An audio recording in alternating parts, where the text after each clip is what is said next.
always been our practice at the close of camp meetings and revival to invite our evangelists up for a dinner together, and then at the close of that meal to allow our ministerial students to ask certain questions that would allow them to glean from their wisdom and years of experience. We're so glad today to have Reverend Harry Plank and Reverend Jeremy Fuller with us, as well as Sister Plank and Brother Growler, our own Bible professor here at UBC.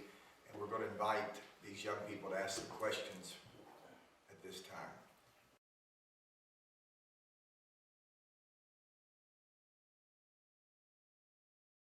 That's difficult because there are some places that are out of bounds, but you've got to look for what I'd call open doors. It might be through an individual that God will give you that lives in those communities or something.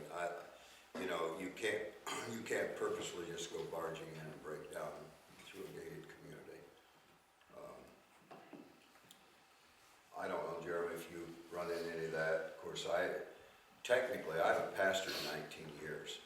I've dealt with a lot of pastors. I've dealt with a lot of congregations, and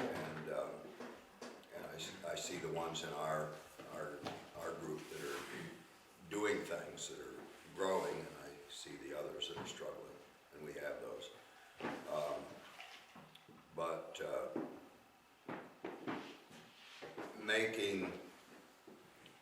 For instance, Jeremy said, they use children's services, young people's services, but if you can get those people to start sending some of their kids to you, you may not be able to go to them. But if you can get them interested and they are interested, it gives you inroads. The thing to keep in mind when Brother Jeremy was pioneering, like he said, it's hard work and a lot of God. He also had some assistance through his brother. His brother was invaluable, I'm sure he would admit, invaluable team member to his efforts there. And so it wasn't like he was entirely alone in all of that work. But I don't know, have you gotten inroads into this, what you're calling gated community? We have to an extent. One of the men that comes to our church is a Justice of the Peace in Bentonville. And Bentonville itself is about 50,000 people, but there's a metropolitan area there, Roger. There's about 6 cities that are combined, just ran into one. So there's almost 2 million there, I would say, in the entire area. So we're a suburb off of this big connection. But there's really no specific way into it. My pastor has a construction company, and he's done big housing additions, things that are several $1 million for these people. And that's his way of connecting to people. He's had people, like one of the houses that he built, a month later, the man that he built his house for died. And that family has been coming to our church now. We've gained 15 members through that one family now. Yeah, I was going to say, if you watch, sometimes it'll be a funeral. Yep. It'll be a connection that way. I think the reason we sent our buses to the projects is because there wasn't opposition to us coming there. We could readily go door to door and door to door.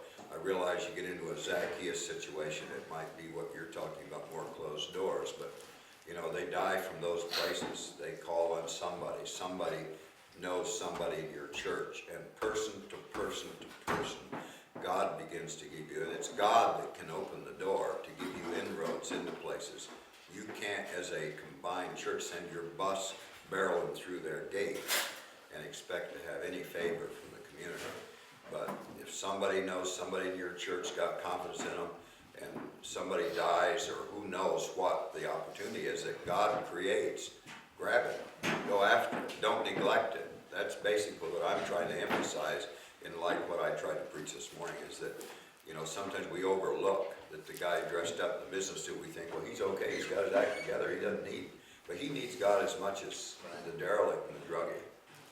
But you just have to follow the leads of the Spirit. But I do think, I'm sure God will give you inroads if you have an awareness and a vision and look for it.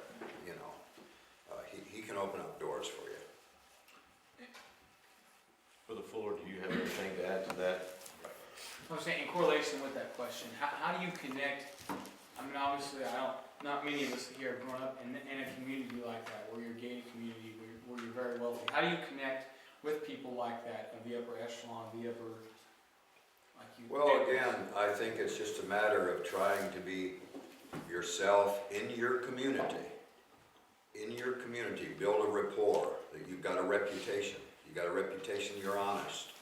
You know, these bigwig businessmen know whether or not you owe them money. They know whether you make an honest effort to pay your bills. They learn to trust you. It's more than just knowing you're not gonna shoplift off their shelf. They know that you're gonna pay your bills. And you can build a respect. There's the credit and the profit of a longer ministry. When I graduated years ago, I tell people, as I remember it, you go to a church 4 or 5 years, it was almost expected of you, you're gonna move on to another church. Now, I've looked at it much differently. You can hardly in 4 or 5 years build a rapport in your community where you're really making inroads with businessmen and stuff. Be friendly, don't be afraid of them. Get to know your politicians. Once in a while, go to a town meeting. Things that you can go to them. Get acquainted with them. Know who's running for office. And know who runs Walmart. You know, if it opens up to you, don't be afraid of those guys. They're human just like anybody else is human. They need the Lord too. You can make friends with them. And when you make friends with the guy that's down at the garage, he'll talk about you to his friends. And then when they get a family member that has cancer, who do you think maybe, if they're not churchgoers, who maybe they might come to for help? Jump on that. Be to them what you are to your poor people. You know, it just depends. God has to help you. And some of you he'll give that ability to better than others, but just be yourself in it and trust God. We want to thank Brother Harry Plank and Brother Jeremy Fuller for sharing with our students and with you. And we invite you to join us again next week as these conversations continue.